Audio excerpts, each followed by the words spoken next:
between backstroke and freestyle, and there are pointed dissimilarities.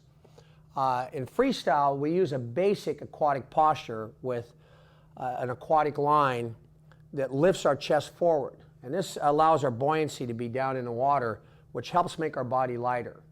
Okay.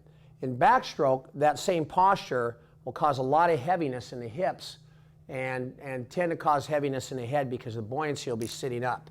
So in freestyle,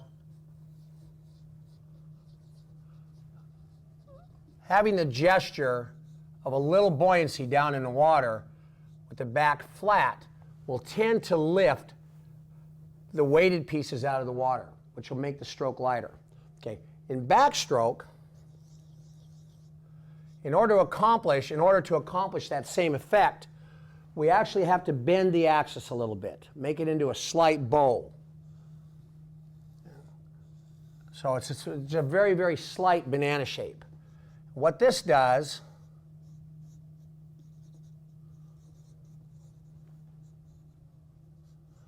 is it moves the buoyancy slightly down into the water so that it's a little bit below the mass of the head and the mass of the lower body. And then the water responds by lifting the buoyancy out, and since it's more or less trapped below the center of the lower body mass, the center of the head mass, then both of those get lifted. So then the stroke becomes very, very light and kayak-like. Okay, now backstroke really begins or ends with posture. If you don't have posture, you're in for a lot of energy output and very, very limited velocity potential. Okay, if you've got posture, then the velocity potential is very, very high. Now the technique for creating this posture, I'll redraw this here, is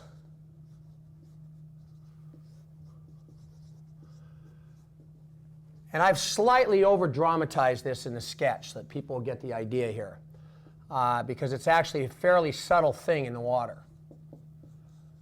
But here are the keys to let the sternum fall slightly in towards the spine. Now, typically what people will do is, since we're not really very articulate in this area, you'll need to do a little bit of land work here to create better articulation, but the sternum drops a little rather than the shoulders moving forward. The shoulders don't actually relocate.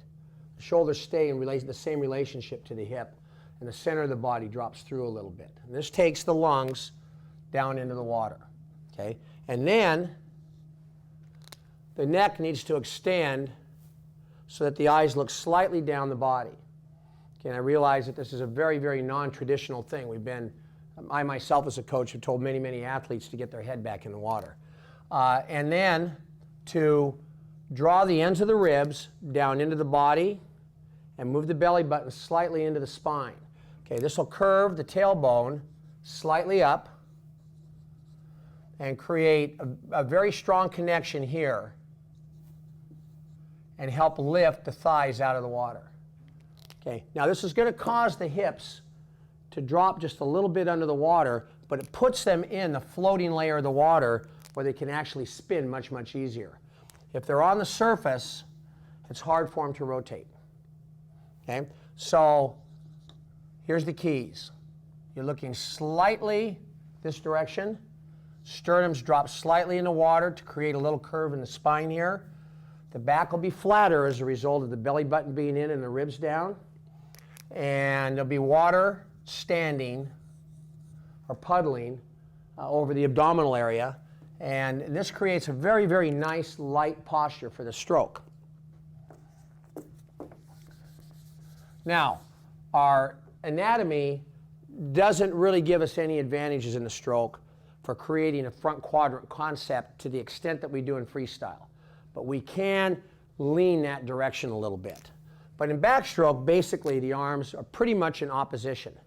Okay? And the idea, if we look at the body as though we were at the surface of the water, this is the top of the head here, this is this guy's nose, and here's the shoulders here, and the slight curve in the back.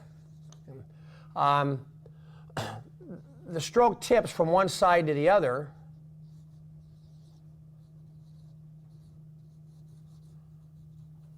The arm creates an oar-like anchor, and the recovery arm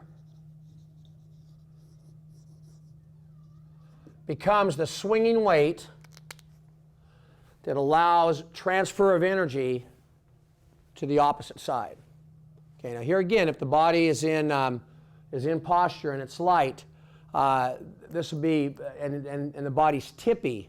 You know, it's not very stable, but it's very, very well balanced, much like a kayak. Then this action will happen very, very easily. The swinging of the arm will generate a crisp transfer of energy to the low side here. And so the stroke has a real sharp, light, kind of a rate-driven look to it as the athlete goes down the pool.